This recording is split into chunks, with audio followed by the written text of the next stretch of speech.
We come to the part of the day that I have been looking forward to since March, and without any further introduction, I would like to give you Sybil from Burbank, California.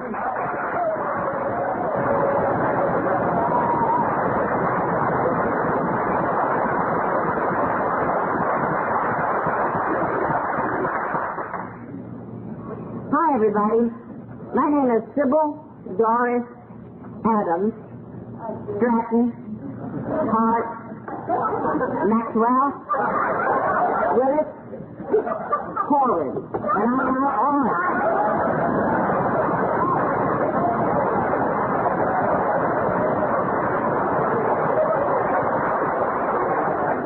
Well, I had to get married 5 times in order to find the right one. I wanted to find a sober member of Alcoholics Anonymous, and he is. His name is Bob Corwin, and he's at home taking care of our menagerie. We love animals, and we finally overdid it a little bit. Can't help it. Little kittens came along. We took them. We were going to give them away. Nobody would keep them. We started out with 4 dogs. Two died of old age, and we have 2 are on the threshold of going from old age. And the last time I came home from a trip, or I was leaving for the airport, 2 little black kittens walked up on the porch. And I said, "Oh, Bob, take those kittens when you get back home from the airport and do something with them, but don't let them get put away or killed or anything, but give them away." So I called him up on the phone that night from the hotel, and I said, "What about those little black kittens?" He said, "Honey, they're sleeping in the bathtub." He put a blanket down there. They're still there. They're still there. I call them Quattro and Cinco because they're cat number 4 and cat number 5. I want to tell you about Cincinnati. I have never seen such a beautiful city from the air and after I got on the ground, and it is gorgeous. I had no idea.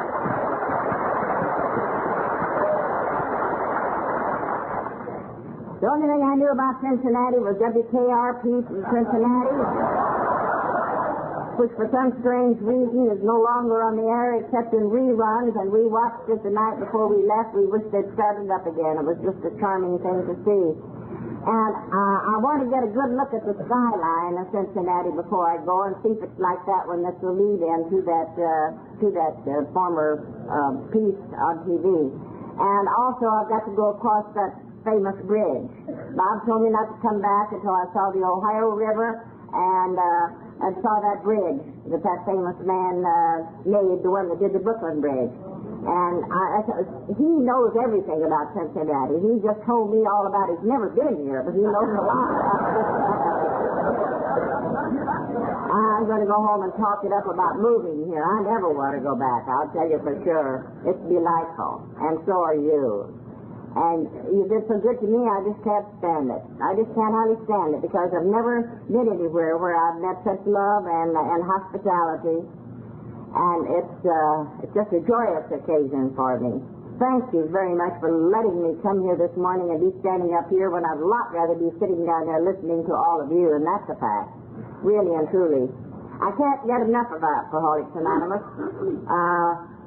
As Bob often says, he says, I'm having a love affair with Alcoholics Anonymous. That's the way I feel about it. From the day that I read about it in the Saturday Evening Post on March 1st, 1941, drunk, hungover, sad, sick, a little baby at home. I've been missing. I've been in my car driving, wound up in San Francisco, didn't know how I got there. I was too sick to drive the car back, and I picked up a hitchhiker, and he drove the car back. I slept, passed out in the back seat. And then when we got to Los Angeles, he shook me, and he said, "Lady, we're in Los Angeles. Here's where I'll leave you." And I called out, looked around, and I saw a sign there that said, Turkish baths. And I thought, well, I got to get, straightened around before I go home. I had this little baby, and my mother was taking care of her, and I was afraid. And I thought I'll take the Turkish bath and look good, and then I'll cook up a good lie and tell them another story, and I'll have time to think about it. And I thought, but I can't think now, so in order not to think, I'll have to read something, and the newsstand was right there where I was standing, thinking this all over. And it had laid out papers and magazines, and I picked up the first one that was laying there, and it was the Saturday Evening Post. dated March 1st, 1941, by Jack Alexander, that magnificent piece that got so many people sober. After the Turkish bath, I was too sick to read the article, but I looked at the pictures. They showed a man being placed in an ambulance. And then he was on a stretcher, and they were putting him in an ambulance. And I could see that ambulance. I couldn't see a big sign with the big red A's on it, but I thought it would have them. I thought that's what it would be. I thought it was an AA hospital. I was so hungover. And I thought, oh, that man's real sick. He's worse than I am. They're going to put him in that AA hospital. Now, that's all I got out of that article. But it was enough for me because I had read about it in 1939 in a little piece in the Liberty magazine, now defunct. The piece was by Fulton Outlander, and it was called Alcoholics and God. And I was a mess, and I should have responded then, and meant to, like a lot of us do when we read about it. Oh, I've got to do that right now. I'll do that tomorrow. And so it was 2 years later, from 1939 to 1941, that I read about it again in the Saturday Evening Post while I was having that Turkish bath and thinking about some good lies to tell to the family. And I rang the bell and had them bring me all the ingredients to get a letter mailed. When I was drinking, and today, it's very hard for me to get all 4 things. I think it's 4. An envelope, a stamp, and a pencil, and paper. I find 2, and oftentimes 3.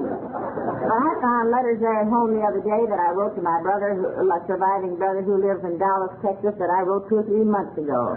Because I didn't have any stamps or didn't have whatever it took. I just don't have what it takes to get letters mailed. But I mailed that letter. Isn't that a lucky thing that I did, or I would have died soon? I truly would have. I was 32 at the time, going on 33 years old. I'd been drunk for 17 years. No times in between that I can remember being sober except 9 days when I went up to a friend's chicken ranch in Modesto and found booze up there. So some unknowing good citizen brought a jug of wine in one night, and I drank it and took the next Greyhound bus home.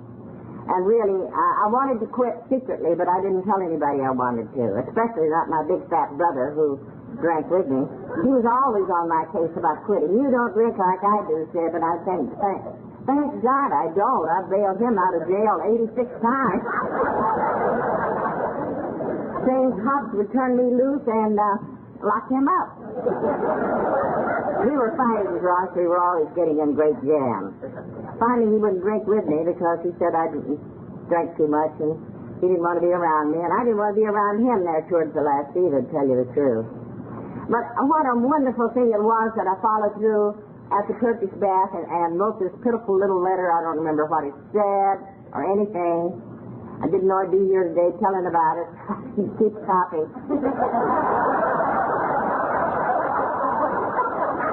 And son of a gun, I just said, tell me where it is. And I'll come back to your AA hospital in New York right away if you'll tell me where it is. On account of the picture in it, I thought I'd have to I'll take the next plane, my pitiful little letter said. And I went on home. I don't know what happened in the interim, whether I got drunk or stayed sober, but within a few days I got a letter from the New York headquarters, which wasn't very big because Ruth Hawk was its secretary. Non-alcoholic girl that Bill Wilson, our founder, and Hank Parkhurst had hired years before as their stenographers. When Ruth went to work for them, they had a little auto accessories business in New York. Ruth Hawk came out to Los Angeles and talked to us 3 or 4 years ago and told us all that. Oh, that was fabulous. You ought to invite her out here. She can tell you all the history that's not down on paper. And so she had worked for Bill and Hank Parkhurst, and they were supposed to pay her $25 a week. And they didn't have it, so they got this thing about AA started. They invented AA, and they gave her stock in Alcoholics Anonymous for her salary. And she said, and can you beat it? She says, I lived with my poor old father who was dead, broke, and they tried to sell him some stock. Well, needless to say, that was all short-lived, but there she still sat, working for them, and then when a stray letter would come along about AA, she would be the one to answer it, see? And I was so lucky, and she answered mine. And I didn't save that letter either, and that breaks my heart. But I didn't know I was going to get sober. I thought I was going to die. And it said, generally speaking, it said, you don't have to come back to New York to find Alcoholics Anonymous because AA started in California in December of 1939. 4 fellows, drunk, in the county hospital. Got acquainted, got friendly, got sober, and hit the street the same day. And they stood around on one foot and the other. They had the big red book that a woman by the name of Kay Miller, a non-alcoholic from New York, passing through, had left in the alcoholic ward. And they had given it to these fellows, and they read it. And they were impressed. And all discharged the same day, just holding that big red book covered with a red linen cover. I had one, somebody swiped it. And so they said, now what are we going to do? We're never going to see each other again. And one fellow said, no, come on over to my house in Pasadena and we'll just continue what we've been doing, reading to each other out of the big book. And they didn't know anything about AA, so they read the 5th chapter to each other.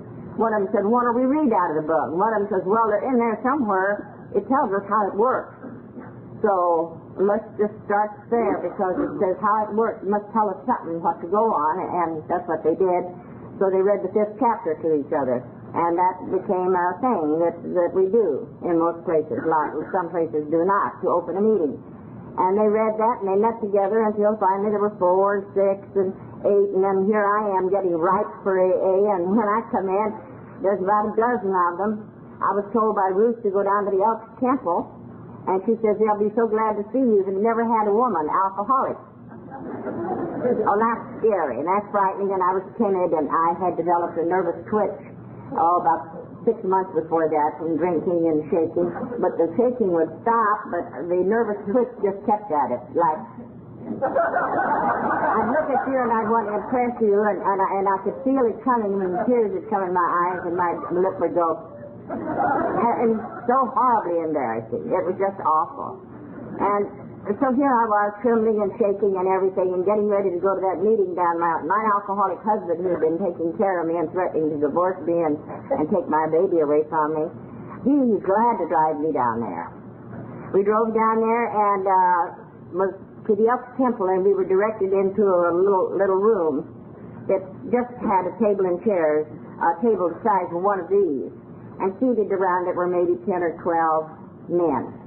And I sat there with this red turban on that I'd stuck my hair under. My hair was long and thick, and the permanents were rotten in those days, and it was frizzy, and I tucked all my hair up under that. And my bloodshot eyes matched that red turban. Cheeks were bloated, and I had this nervous twitch. So I sat there with my head down. I didn't look up at anybody at all. And finally the man got up at the podium, and oh, he was an elegant man. Blue serge suit and a voice of authority. He was the leader. And by that I mean in those days, if you were the leader, you kept your job until you were thrown out. I wish he had kept it longer. He kept it for 2 years before they got rid of him in a kind of subtle way. His name was Frank Randall. He was my sponsor. No women. And he opened the meeting, and I'm sitting there with my head down, and I heard him say, now, this is a meeting of Alcoholics Anonymous. We're all alcoholics who are here to obtain and maintain our sobriety on an all-time basis with no mental reservations whatsoever. And I thought, what an order. I can't believe it.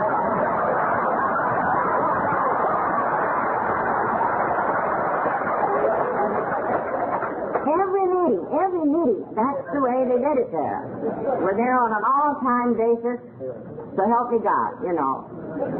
No mental reservations whatsoever. I had plenty of mental reservations. Believe me, I had plenty of mental reservations. I was going to do the best I could. And I just didn't think it could be done. And that was as scary as could be. And then he talked beautifully, and I'm sure he did that, but I was so scared and so nervous and one thing and another. And then he said, but he made quite long talk before he would get into the business of calling on a few people, and he said, now, as is our custom, before we get into the regular meeting, the women will have to leave. And I looked this way, I looked that way, and I was the only one, and then immediately my mind worked. I don't know how fast the mind can work, but I figured it out in, say, 4 seconds. That Joe had said to Frank, when you get up there and open the meeting, I don't care how you do it, but get rid of that broad. Look, Carol, who needs her? Now, do it in as smooth a way as you can. Make up something, but when you open the meeting, get rid of her. And this all went through my mind. And so to me, I was being thrown out. See? So I jumped up and put my hands over my face crying, and I went out the nearest exit to the lobby and wrung my hands and cried and carried on. And my non-alcoholic husband, expensively dressed, looked like a senator. He had board glasses. He'd never had a short beer in his life. He sat there, see. He stayed. They thought he was the drunk. And I looked around in that lobby and lurked and lurked and lurked, and my God, the meeting wasn't over for hours because they came from far and wide. One man from Santa Barbara, another one from Hanford, one from San Bernardino, Mel Trickey from Orange County, and the few local boys, and that was it. Well, if they were going to meet once a week, they didn't watch the clock. They didn't care if it was 10 o'clock. They didn't care if it was 10:30 or 11. They just talked because they were hungry and thirsty for this thing and lonely for each other, and they lived long distances away. So here I am pacing back and forth till I thought I would die. And eventually the doors opened and they came out, and I had concluded by that time that they were specialists, that they were doctors, and that they were in there quizzing my husband and they were discussing my case. I thought it had to be something like that. And that they would give him some pills or maybe tell them to go back in there and let them vaccinate me, the cure, the vaccination. I would have been willing. Eventually the doors opened and Dick came out, and I said, give me my pills and let's go home. I've been going crazy. He said, Sid, they don't even know you're alive. They never mentioned your name. He said, they looked at me oddly all the time I was there, and everybody that spoke looked at me. I couldn't figure it out. Well, I just burst into hysterics, and I ran away from him and went to the nearest bar and got drunk. And then I got my nickel out of my purse, and I called up AA and told them what I thought of them.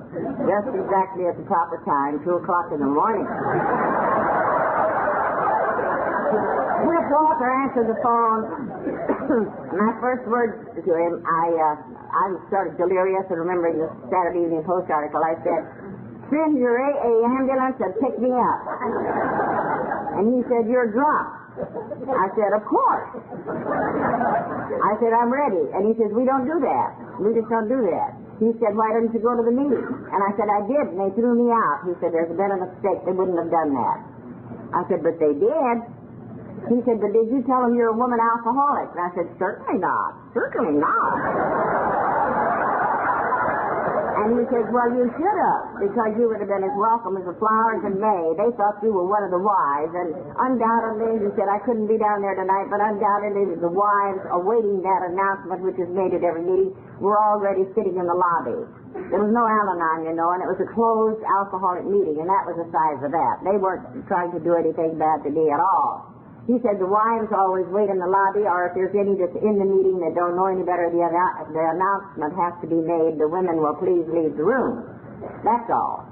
But they did not know that you were alcoholic. You did not tell them so. You didn't talk to them. You would have been as welcome as the flowers in May, so you go back next Friday. I'll call them up and get it all straightened out. And I was furious. I said, I'll not do any such thing, but of course I did.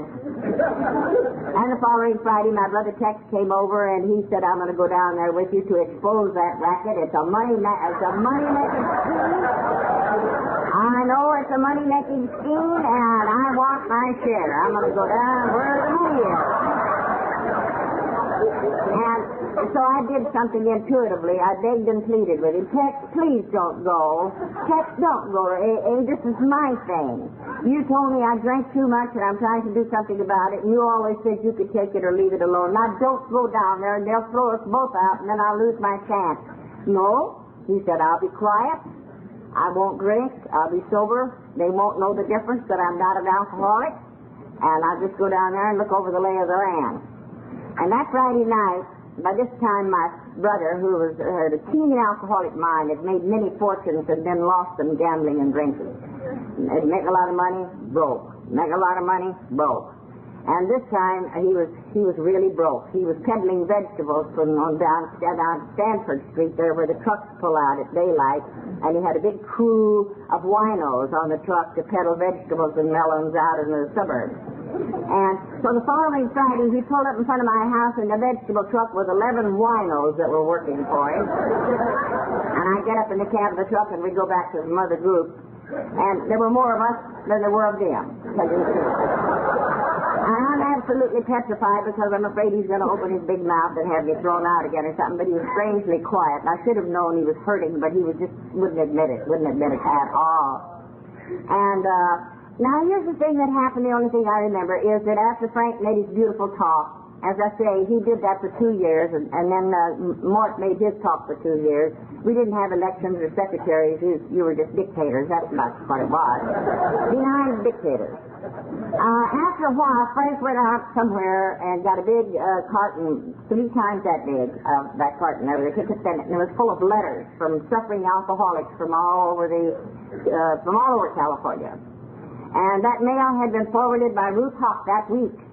And my letter had gotten there prematurely, ahead of the flood of mail from the Saturday Evening Post article. And these were 12-step calls. Every letter was a sick, dying drunk. And Frank came back with that carton, and I don't know what's going on at that time, but I'm real interested in watching this pageant. I don't know what's going to happen next. And I heard him say, "Hear this.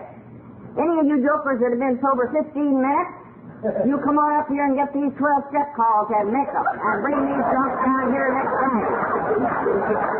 I've got these letters all bundled up according to the counties and the towns and the streets and the sections, like Glendale, Pasadena, the beaches, and the Southwest and the Southeast, and Norwalk, and San Bernardino, and Santa Barbara. So as I call out, and he had them all wrapped up with rubber bands or tied with twine, maybe 50 or 60 to each section, see? He'd say, "Anybody here from San Bernardino?" And Kent Hayden raised his hand and said, "Here, come up here, Kent. Get these calls, go pound those doorbells, and bring those drunks down here next Friday." And then he'd call out a different section. And this went on until they were all gone but one stack. And he picked it up and he said, "I've saved this stack to the last because they're all for women alcoholics." And we've got, as I understand it, we've got a woman alcoholic now. He said, Cliff Walker called me and said she called him up drunk. And he told her to come back down here sober. "Are you Sybil Maxwell?" I said, "Yes, sir." He said, "Okay, come on up here, Sybil. I've been expecting you. Come on up here." I just sat. I just sat. I was so sick, so embarrassed. I could not. He said, "I said, come on up here, Sybil. These letters are all from women, just as sick as you were when you called up last week. They're all from women alcoholics, and I'm putting you in charge of all the women."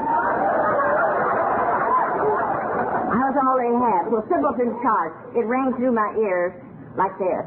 Well, even more so, besides ringing in my ears, I could see a sign, like a neon sign, going on and off. "Sybil's in charge."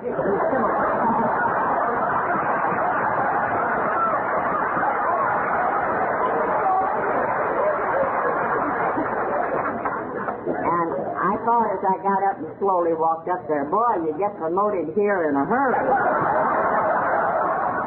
I was thrown out last week, and now I'm gone.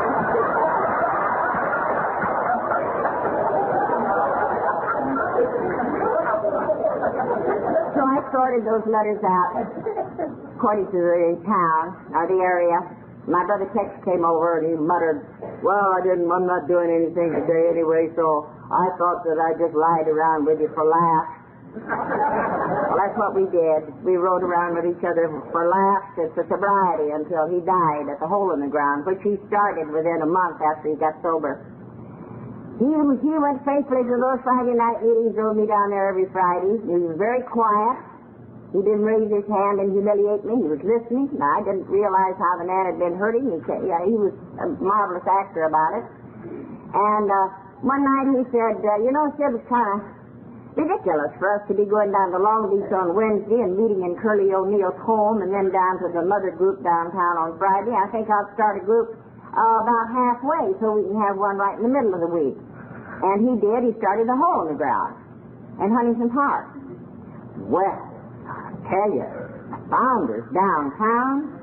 What do you think they did?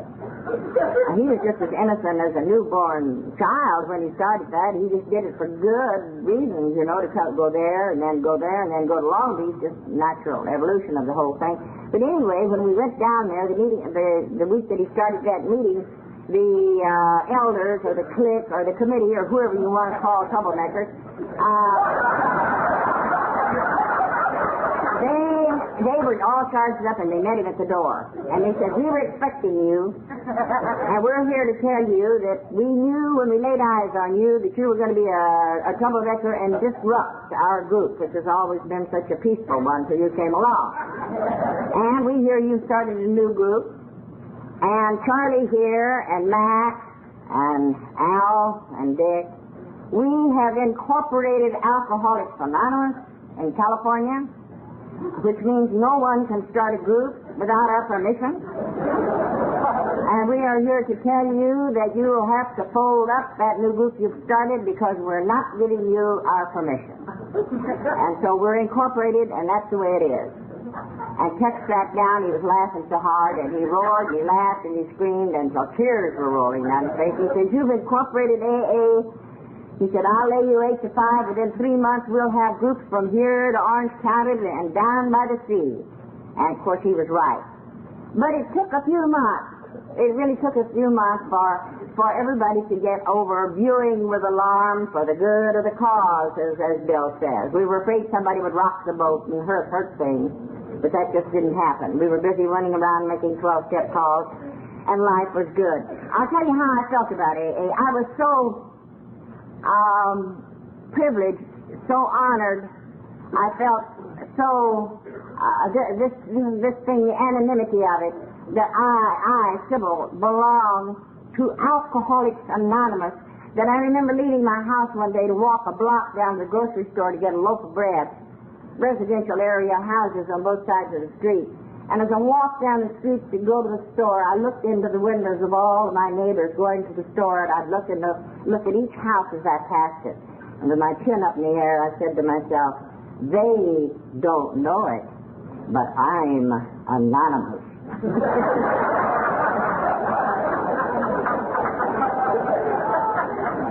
I remember that so well. I really, really, really enjoyed it. And I kept waiting for it to wear off, and I'll tell you why. Because I always had enthusiasm. Oh, this is it, you know. Like Tex and I and our other brother and his wife, we played bridge night and day, all Saturday nights until Sunday morning, until Sunday noon, and then drink coffee and play more bridge. We wouldn't stop till everybody just fell over. We never did anything in moderation. And nothing. It wouldn't matter what it was.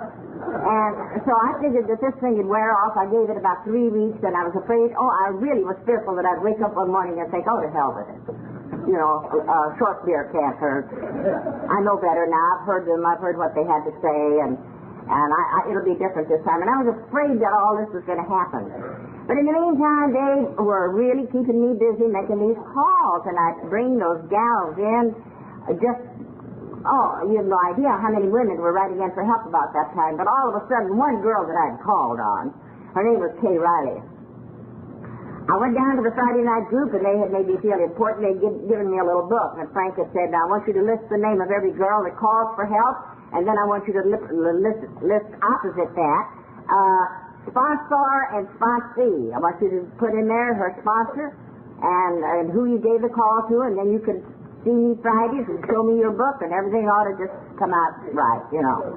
And anyway, I went to a big Friday night meeting now, 200 people, big Friday night meeting, and this girl that I'd been given some 12-step calls had been giving, and I knew the names of them and everything, and so I turned to her page, to check it out, because it was my responsibility, it was my big job, and she walked in with 5 strangers, 5 women, and none of them had been cleared through me. I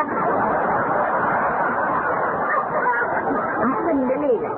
And I walked right back there to her, and I said, Kay, where did you get these women? And she said, it's none of your business. She said, you know I live in Culver City, and I had a lot of drinking friends. We played bridge together. We did a lot of stuff together, and so they watched me stay sober, and they got very curious. They asked me how I was doing it. And they said, well, that sounds good to me. I'm awful sick with this thing, too, and I just brought them. That's the way it is. That's the way it's going to be, Sybil, and I'm never going to report to you again.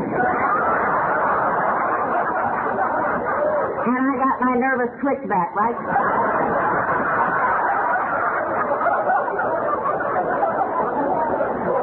I sure did. So I thought that because, I had the innocence of a small child about this thing, and I was right. I thought that it would all be peace and happiness and ha, and great merriment, and the dances on Saturday night, and the meetings, and everything would just go along like that. Nothing bad could ever happen. But I found out that wasn't true. I had the innocence of a small child about this thing, and I was right. I thought that it would all be peace and happiness and ha, and great merriment, and the dances on Saturday night, and the meetings, and everything would just go along like that. Nothing bad could ever happen. But I found out that wasn't true. And AAs, most of them are magnificent when trouble comes.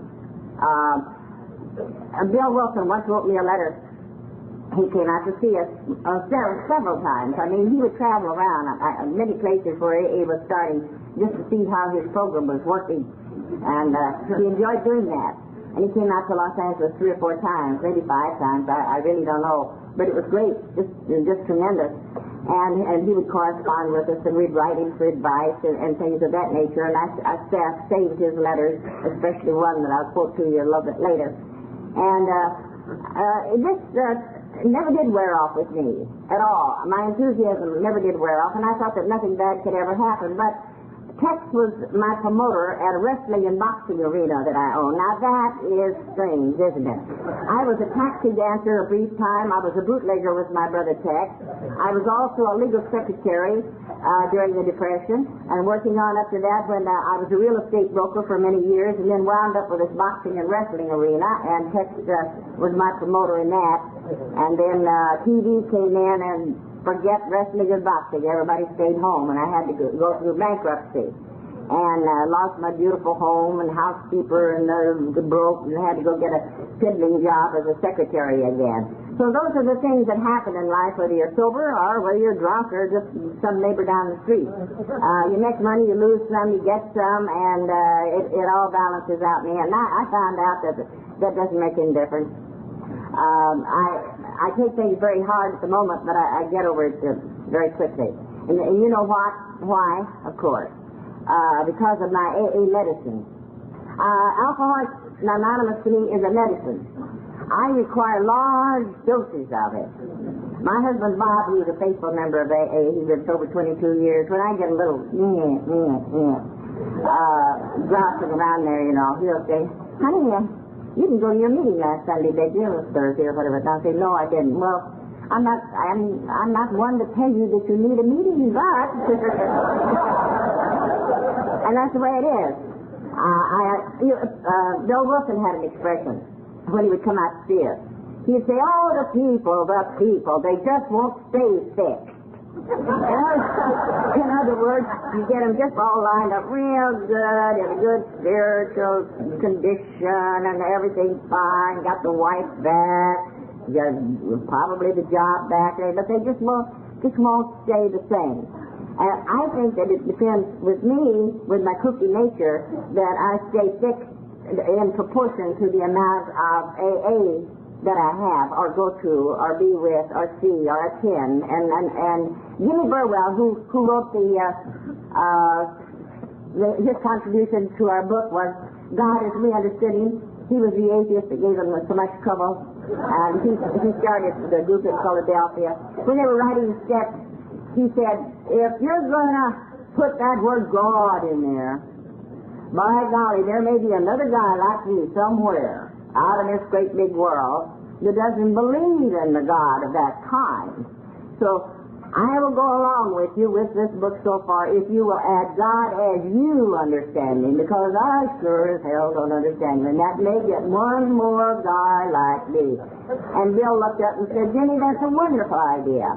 I think that'll be a great contribution to our book. And it was. And I'd go down to San Diego to visit Jimmy and Rosa, and he'd say, well, are you still going to a lot of meetings, Sib? I'd say, yes, Jimmy.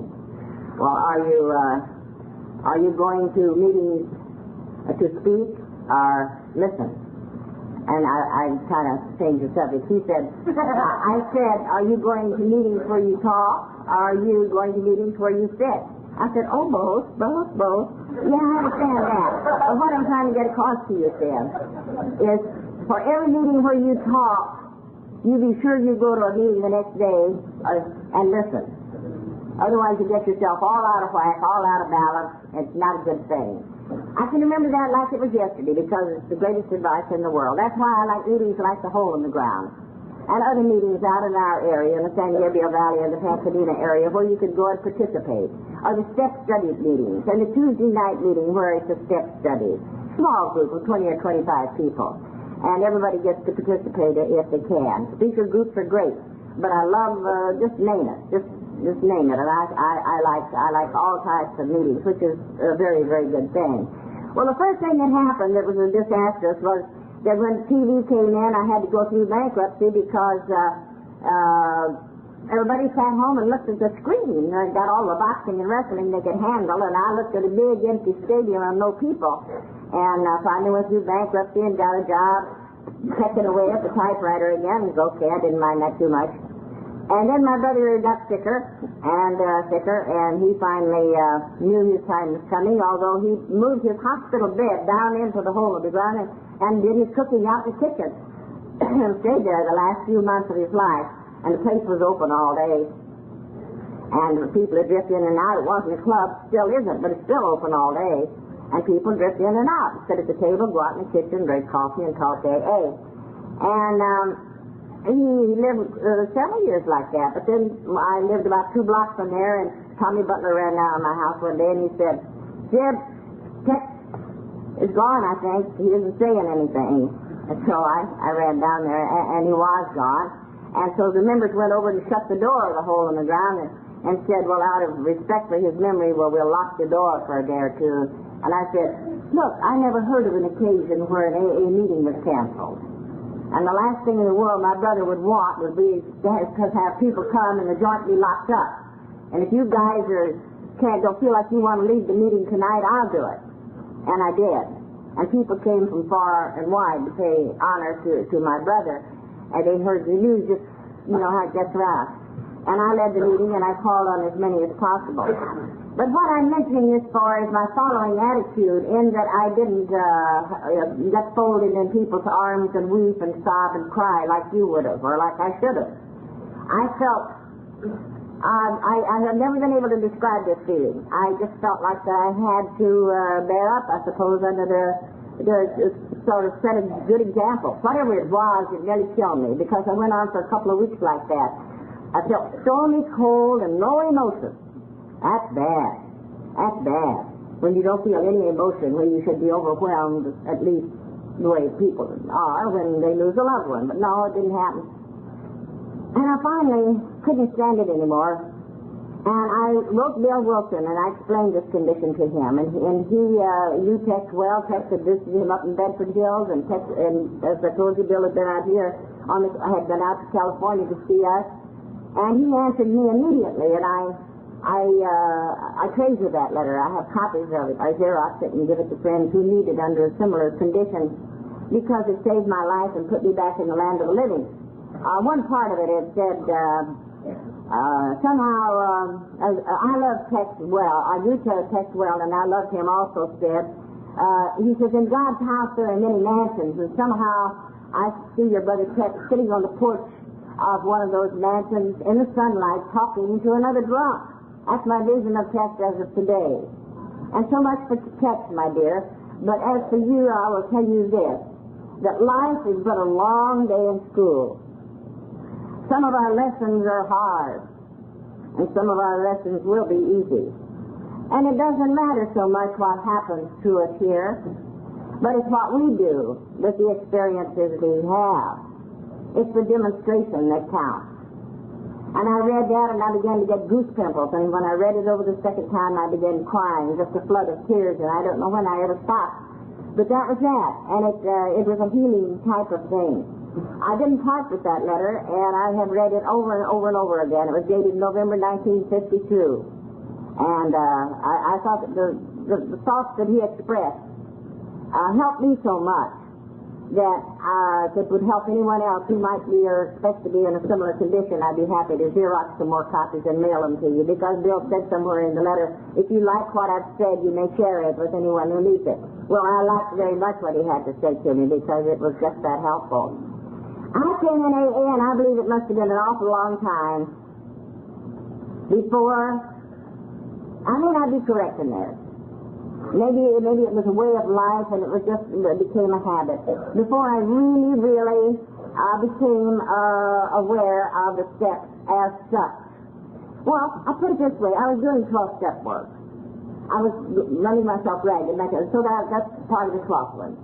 And I had a belief in a higher power, thankfully, before I came to AA. I had no problem with that. So you could say that was part of some of the steps. And I did admit that I was alcoholic. And so going right through them, I had no quarrel with any of them, and you might say that I took them in that respect, but didn't think of them like numbers, or that they came consecutively, or that perhaps for a reason. In depth, I didn't think of them. I was just glossing over them and living them some, but maybe not as well as when I heard this particular thing. We had a guy at the hole in the ground that wouldn't sober up.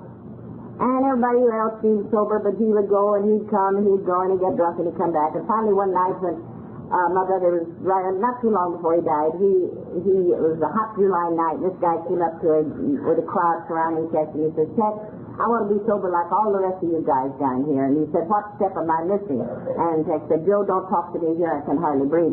We'll sit out on the steps when the people leave. And Tex lived with me at that time, so I went out and sat on the steps with him, and he said, do you wonder what step you missed, Joe? And Tex said, yeah, what step have I missed? And Tex said, well, now let's look at step number 1, where we admitted we were powerless over alcohol, that our lives had become unmanageable. He said, somehow or other, Joe, when I say that step, I seem to recall that after you've been drunk, you come back and you kind of chuckle and giggle about it, like it was a lot of fun. Oh, boy, I pulled another one. Kind of cute. He said, you're kind of cute about it, like it didn't hurt too much. So I can't imagine anyone doing that and at the same time admitting that they're powerless over alcohol, their lives are unmanageable. Am I right? And Tex says, you're right. You're right, Tex. Thanks a lot. And he got up to go, and Tex got hold of his coat and said, sit down, Joe. We've just started. Because I want to get into this with you. When we're talking about the higher power of God as we understand him down there at the hole in the ground, you'll always scoff at it. And you'll always say that all you need is willpower, and all you need is just to think. And he said it hasn't been getting the job done. He says that's where we came to believe that a power greater than ourselves could restore us to sanity. He said, you are pretty arrogant about that. You have displeased a lot of people by that attitude because you kind of giggle and laugh at it. It ain't funny. And he says, we have come to believe, some of us came here, we didn't believe at first, and I have told them, and they have heard it from others who told me, nothing is original, that at first I didn't have to believe anything except maybe in the people. They look at them, watch them, see here, they're sitting here sober, and they were in bars drunk, and they were in jails drunk, and now here they are, so that's the power greater than yourself to begin with. Other people that don't want to do that will sometimes think of the book as a power greater than themselves. That's bigger than you are. The people in it, your sponsor, anyone that you want to select can be a power greater than yourself until you're able to latch on to something. And as you stay sober, and as you go to meetings, and as your understanding grows, then down the line somewhere, you'll develop an understanding of some power greater than yourself. So don't turn loose of that now and say that it'll never be that way because you just don't know. Just be willing and it will happen. And that puts you in a position to take the third one. We made a decision then to turn our will and our lives over to the care of God as we understood him. So as we understood him for you at this moment, let us just say that it's just you understand our group and you understand the people in it and you understand my sister, Sybil, and me, and that we are your friends. And that's in the light of your understanding now. And then it will grow. And all the steps says, he says, I think you get mixed up on this, Joe, as a lot of other people do. It says we made a decision. That's all it says, is that we made a decision. He said it would be like if you came up to me, Joe, and said, hey, Tex, you know what? I've made a decision to go to San Francisco next week. And he says, what if I saw you here next Friday at the meeting and you came up to me and you said, hey, Tex, you know what? I've made a decision to go to San Francisco next week. He said, you could do that every week and you'd never get to San Francisco. So he said, that's the way it would be with this stuff. We made a decision to turn our will and our lives over to the care of God, as we understand. You're not going to do it right this minute, but if you follow the rest of these steps, that will be the road that will lead you there. Don't you see, Joe? He said, just hang in there. Come to the meetings. Don't drink and take it a step at a time in the light of your own understanding. He says, I don't mean you have to take them in order. A lot of people think you have to take them in order. But now the one we'll talk about now is in order, because it's the fourth one where we made a searching and fearless moral inventory of ourselves. And you bragged to us before the meetings and during the coffee hour and everything else that you didn't have to write anything down, that it was all right up here. All right up here. Baloney. Baloney. It's not. He said, I want to tell you what you can do, Joe, if you want to keep it really simple. Make it easy for you, Joe. You're a special case. Now, you get a stamp, or a little bitty piece of paper that big would be easier to write on, just that big, an inch big, say, and a short stub of a pencil. And you write down one thing on it that's bugging you, and then do something about it, and that's an inventory. And he said you can do that by the hour, or by the day, or by the week, or by the month, or all your life. And you will be taking an inventory. And he said it'll be a lot different than the manuscripts that people here at the hole in the ground bring me. He said some of them are as long as gone with the wind. He said the thing is to get rid of the thing that's bugging you the most at that time, that day, that hour, that week. And he says, it follows up by saying later on that we continue to do this because we're going to continue to live and we're going to pile on more mistakes and more problems, and it's a continuation of it further along. So he said, I don't see any big deal about that. Just write down one thing that's bugging you and then do something about it. And then talk it over with somebody else. Admit it to God, to ourselves, and another human being, the exact nature of our wrongs. Well, the wrong you have written down on that postage stamp, you've admitted it to me, and sometime or other you'll be able to admit it to some higher power, maybe the group, while you're standing up there in front talking to them. Who knows? But that will be taking the fifth step to the best of your ability today. And then you became entirely ready to have God remove all these defects of character. What defects of character? The ones we've just been talking about, or the ones that you're aware of now. And humbly ask God to remove your shortcomings. And you might ask me, well, why does it say defects of character and why does it say shortcomings in the next breath? Well, he says, I'll tell you why. When Bill was out here, I asked him that question. I said, Bill, why did you say defects of character in one step and shortcomings in the other? And Bill scratched his head and said, well, Tex, let me tell you. I was a budding young author, and I just didn't want to be redundant. I didn't want to use the exact words twice in a row, so I just juggled them around a little bit. And he says, and that's the truth. And I've been to meetings where they would argue the difference in those steps for days and weeks.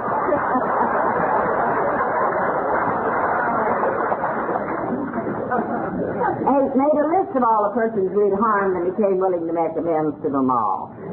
He said that should be easy to do. Just start. You don't have to make a yellow telephone directory out of it to begin with. You've got a lifetime. Write down the name of one person you've harmed, go over and say, I'm sorry, I won't do that again. Make direct amends, I just told you, go see the guy, the gal, whoever it is, to those that you can, to worry that you will not hurt someone else. That's the sense of the ninth step. Make direct amends whenever possible, except when to do so will injure them or some other innocent people.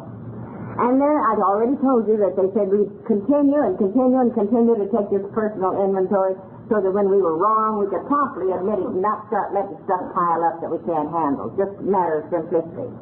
11, where we sought through prayer and meditation to whatever, do it for me, gang. Yeah. Wherever possible. Our public release, that's the 12th step. Let me get into that.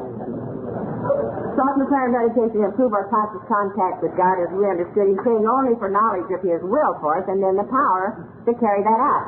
Now, it wouldn't do us a doggone bit of good if you just looked upon it as a long step, too deep, too hard, impossible to do that.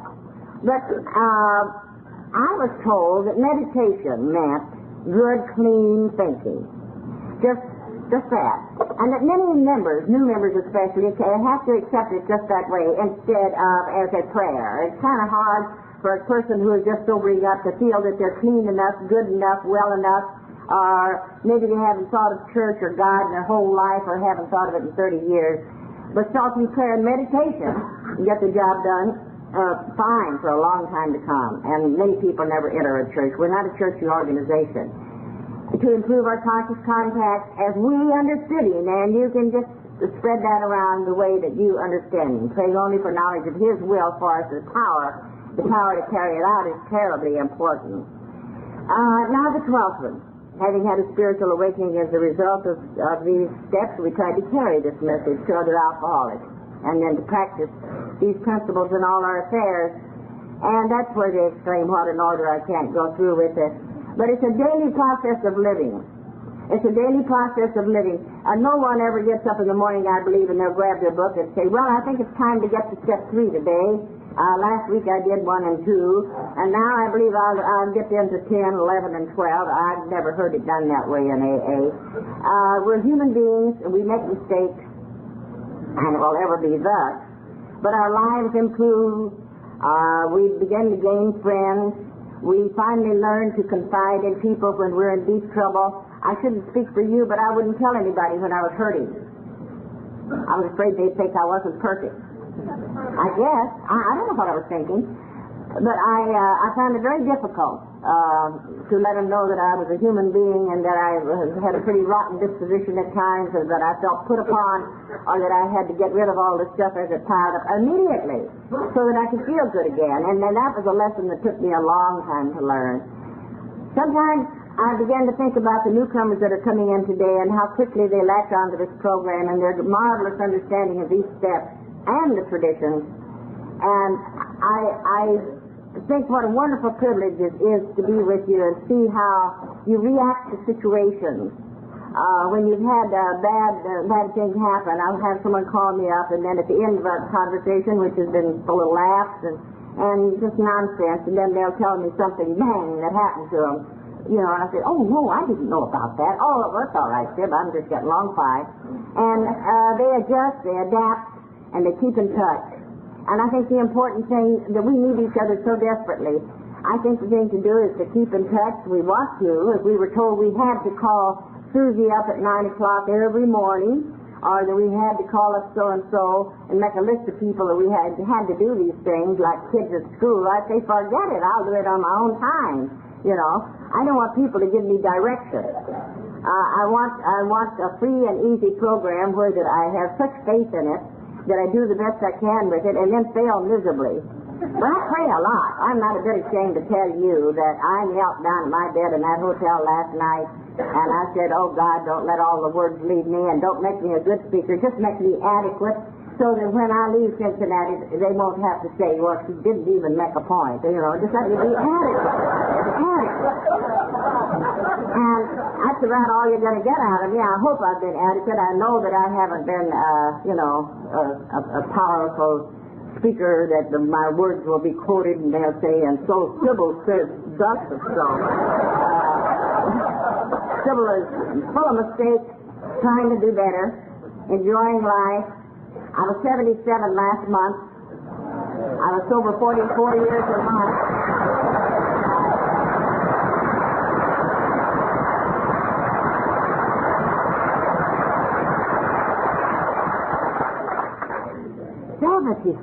They just hit me. I'm supposed to be old. Oh, for heaven's sake. Well, I have great plans for the future, God willing, and of course you'd have to be willing. But I plan to come back here to Cincinnati when I'm 99 and a half.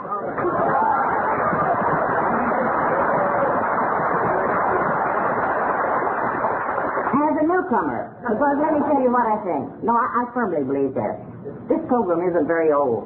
This program itself is new, comparatively speaking, you know, as a philosophy, as a way of life, 50 years old. Our book says we know but little. More will be revealed to us. And that's it. That's the way it is now. That's true. So, in that sense, all of us here today then are like little children in kindergarten, you know. Or another way to put it would be like that we're like little birds, little fledglings, learning to fly. So there's a fledgling, and as you're a fledgling, learning to fly. May the wings of your happiness never lose a feather. Thank you. God bless you.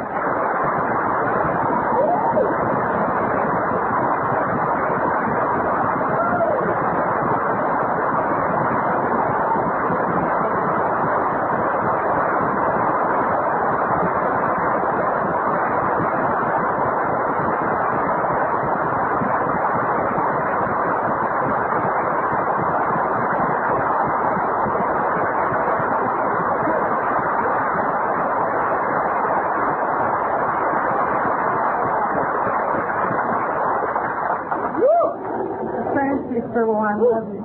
Good night. Diane, would you come up now? And we'd like to give you a token of our appreciation that doesn't begin to express how I feel. This is Diane S.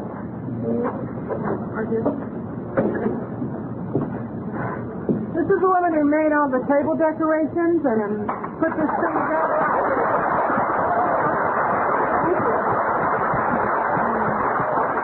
My mom helped. My name is Diane Shannon, and I'm an alcoholic. Sybil, on behalf of all the beautiful people here today, I want to present this plaque to you. It says, Sybil C., an appreciation for sharing the legacy with us. 50th anniversary gratitude breakfast, June 8, 1985, Cincinnati, Ohio. Thank you.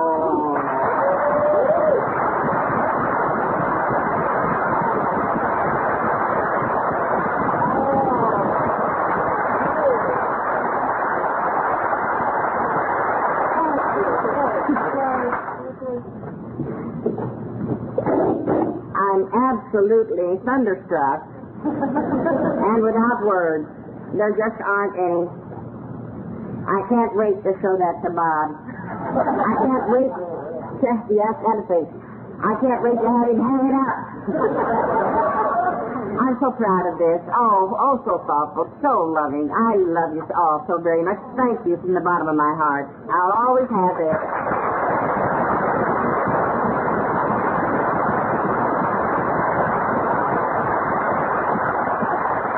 I'd like to thank everyone for coming this morning and thank everybody who helped to make this second annual Gratitude Breakfast the success that I believe that it was. Especially would like to say, ask the committee that served on the Gratitude Breakfast to stand. Jim's going out the door right now. Jim and Bill and Diane virtually almost sold every ticket. I tell you, they really worked their butts off. And if you're interested in working on these functions and helping them to be as wonderful as this one was, come to Intergroup and get involved. At this time, I'd like to ask everybody to stand, and we're going to dim the lights. And on your table should be a gratitude candle. We have 50 of them in the room.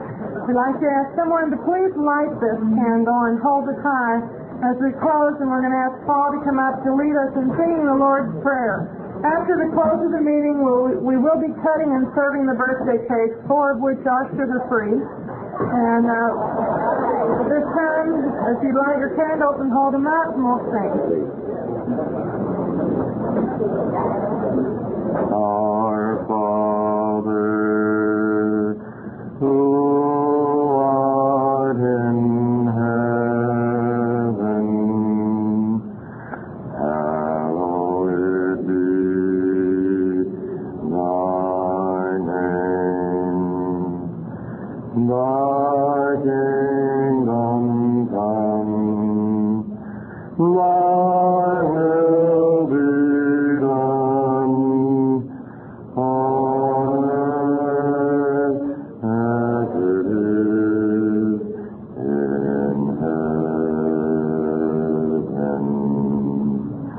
Give us this day our daily bread, and forgive us our debts as we forgive our debtors.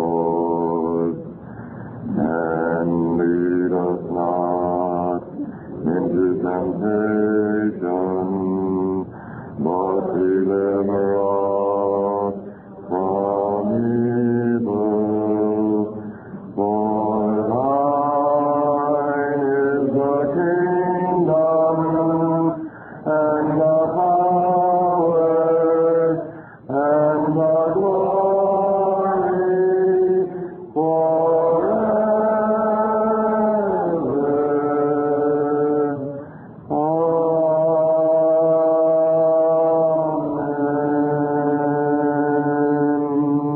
Amen.